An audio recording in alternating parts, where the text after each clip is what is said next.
कल ही आना था, लेकिन कल बहुत लगन था शादी ब्याह में, लेट हो रहा था। तो माननीय हरीश जी ने कहा कि कल आ जाइए, और मैं कल रात में ही मुरादाबाद आकर के रुक गया था कि समय से पहुंच जाऊंगा। लेकिन रास्ते में भी कई मित्र मिलते गए, थोड़ा समय लगता गया और आज भी देर से ही पहुंचे। लेकिन फिर भी आप लोगों ने यहाँ इतनी भारी संख्या में आगे गर्म जोशी से स्वागत किया, पहले आप लोग को हृदय से धन्यवाद देता हूँ। ऐसे तो पूरे उत्तर प्रदेश में 23 बस अड्डों को हम हवाई अड्डा की तरह बना रहे हैं और बनाना प्रारंभ भी हो चुका है 23 बस अड्डे और 54 बस अड्डे को अभी फिर और हवाई अड्डा की तरह बनाने के लिए टेंडर निकलने वाला है, जिसमें आपके बदायूं के नगर का जो हमारा बस स्टैंड है वो उसमें शामिल है 54 में। और चुनाव से पहले भी हम लोग यहाँ आए थे, माननीय हरीश साकी जी ने यहाँ कार्यक्रम किया था। उस समय भी लोगों ने बताया कि यहाँ पर बस स्टैंड की बहुत आवश्यकता है। और चुनाव के बाद जब आप विधायक बन गए तो उसके बाद आपका कार्यक्रम हुआ था, उसमें भी मैं आया था। वहां पर भी विधायक जी ने भी कहा कि नहीं, यहाँ पर बस स्टैंड बनना बहुत जरूरी है। मैंने आपसे कहा था कि आप जगह की व्यवस्था कराइए और जितनी बड़ी जगह होगी उससे बेहतर बस अड्डा बनाने का काम मैं करूंगा। और आपने प्रयास करके,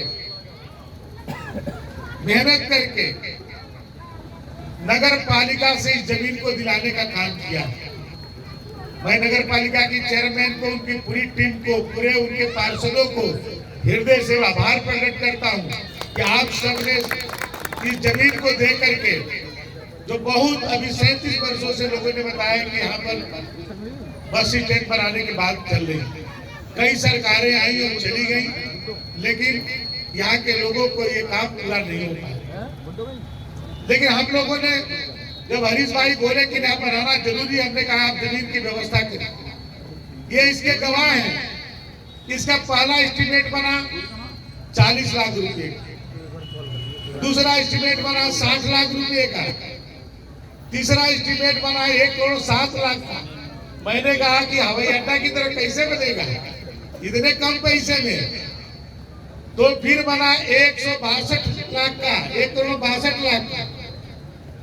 मैंने ये लोग मैक्सिमम बना पाए तो 1 करोड़ 62 लाख। हमने कहा नहीं और बनाइए, और हमारे यहाँ जब फाइल आई तो मैंने 1 करोड़ और बढ़ा दिया। हमने कहा और पूछ लीजिए हरीश साकी जी से कि जितना ये बनाना चाहते हैं उतना बनाइए, क्योंकि हम लोग उस दिन मंच से मैंने कहा था पैसे की कमी नहीं होगी।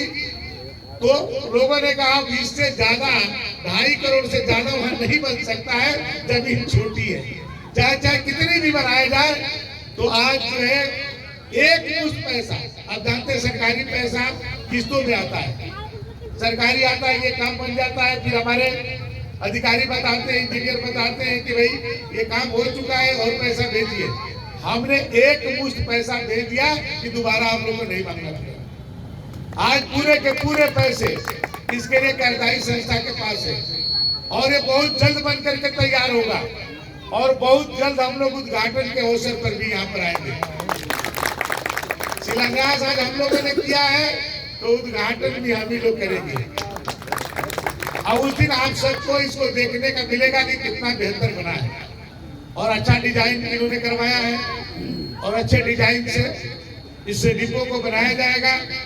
और यहाँ से आगरा से लेकर के दिल्ली, मुरादाबाद होते हुए रामपुर और लखनऊ और उत्तराखंड की भी बसें चलेगी, क्योंकि ये बीच में पड़ता है, सेंटर में पड़ता है। कई जनपदों को यहाँ से बराबर की दूरी होती है, तो चारों तरफ यहाँ से बसें जाएंगी। और हम जल्द से जल्द चाहेंगे यहाँ पर बसों की बढ़ाई जाए। अभी हम लोग केवल कुंभ के लिए 7,000 नई बसें खरीद रहे हैं। इसी दिसंबर महीने में सभी बसें आ जाएंगी और 14 जनवरी से पहले सभी बसें लग जाएंगी। तो 7,000 बसें बहुत होती है, उसमें से भी आपके यहाँ पहुंच आएंगे। इलेक्ट्रिक बसें भी हैं, वोल्वो बसें भी हैं, सीएनजी बसें भी हैं, हर तरह की बसें हैं। अब तो हम लोग कोई गांव बचेगा नहीं कि जहां पर हमारी बसें न जा सके। उसका रूट हम लोग बना रहे हैं। उत्तर प्रदेश के 12,000 गांव बचे हुए हैं जहां पर अभी तक बसें नहीं जाती।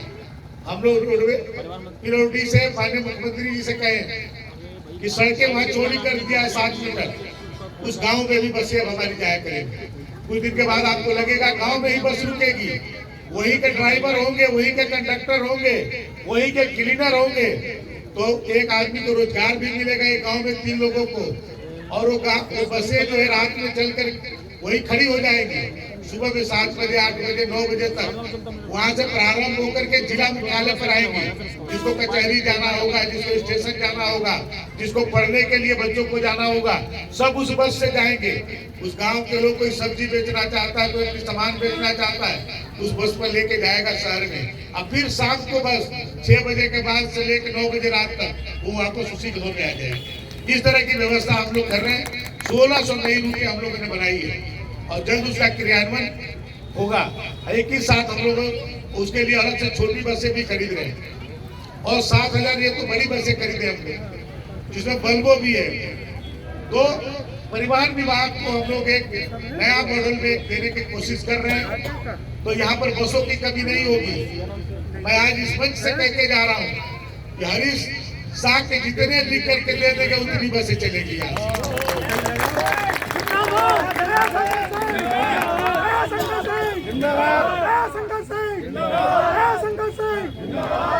मैं परिवहन मंत्री हूँ, प्रतिदिन कोई ना कोई शिलान्यास और उद्घाटन होता है, लेकिन मैं हर जगह पहुंच नहीं सकता हूँ, न जा पाता हूँ। लेकिन मेरा विशेष मन था कि मैं यहाँ पर आऊँ, जो इसलिए कि यहाँ के लोगों को मैंने डिमांड देखा और विधायक जी का इस काम के प्रति मैं जागरूकता देखा कि कितना क्षेत्र की जनता को आवागमन की सुविधा हो जाए। इसलिए इनका जो प्रयास था, उस प्रयास के कारण ही मैंने कहा कि नहीं, मैं शिलान्यास में भी आऊंगा और उद्घाटन में भी आऊंगा। बड़े बड़े बस अड्डे हमारे बन रहे हैं, 600 करोड़ के बन रहे हैं। लखनऊ में एक बस अड्डा हमारा बन रहा है 600 करोड़ रुपया का, गुप्ती नगर रेलवे स्टेशन के सामने। आपके 4 बाग के स्टेशन के सामने हमारे 200 करोड़ का बस अड्डा बन रहा है, जिसमें होटल भी रहेगा, मॉल भी रहेगा, उसमें रेस्टोरेंट भी रहेगा, महिलाओं के लिए अलग बैठने की व्यवस्था रहेगी, लाउंज बन रहा है एयरपोर्ट की तरफ, VIP लाउंज। यहाँ छोटा बन रहा है जरूर, लेकिन यहाँ भी व्यवस्था सब अच्छी रहेगी उसी तरह की, क्योंकि जगह कम है यहाँ के हिसाब से, लेकिन ठीक है, यहाँ के हिसाब से कम नहीं हो। सभी सुविधाएं यहाँ पर भी रखी जाएगी। और भी कोई आवश्यकता होगी तो इसके बाद भी पैसे की कोई आवश्यकता होगी तो उसको भी देने के लिए संकोच नहीं होगी। आप लोग एक बेहतर बनाइए। हमारे कर्मचारी संस्था के किसको काम मिला है यहाँ पर? EPPCL बहुत अच्छा काम करते हैं लोग, तेजी से काम इसको करें और इसको करके बहुत जल्द 1 साल के अंदर इसको कंप्लीट कर दें। ये 9 महीने में